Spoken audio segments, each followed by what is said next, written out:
ஆமே. விசுவாசம் இருக்கணும் ஆண்டவரை குறிச்சு. சின்ன ஒரு விசுவாசம் இல்ல.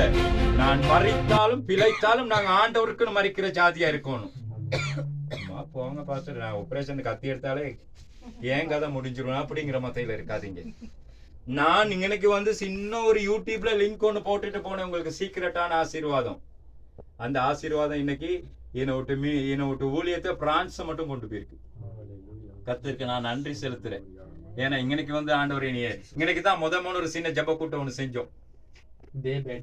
இதே பர்த்டேக்கு ஆமென் ஹalleluya. அந்த டைம்ல நான் ஒரு ரெண்டுக்கு பபல் வாங்கிட்டு வந்தேன். இன்னைக்கு 65,000 பபல கூட ஆண்டவர் எங்களுக்கு சும்மா கொடுத்திருக்கிறார். ஆமென். கர்த்தர் பெரியவர். உங்களுக்கு தெரியாது, ஆண்டவரோட ஆசீர்வாதத்தை வாங்கி தெரிஞ்சிரனா ஆண்டவர் சமூகத்துல காத்திருந்து நாங்க வெயிட் பண்ணிக்கிட்டே இருக்கணும். ஏற்ற காலத்தில் கர்த்தர் நமக்கு கட்டாயம் கனியை தரவே செய்வார். ஆமென். அப்ப நான் 3 மீட்டர் ரப்பர் சீட் வாங்குறதுக்கு வழி இல்லாம ஊழியம் ஆரம்பிச்சேன். இப்போ ஒரு 22,000 ரூபாய் கூலி கட்டி ஒரு வீடு ஒன்று எடுத்து செஞ்சுக்கிட்டு போய்கிட்டு இருக்கேன்.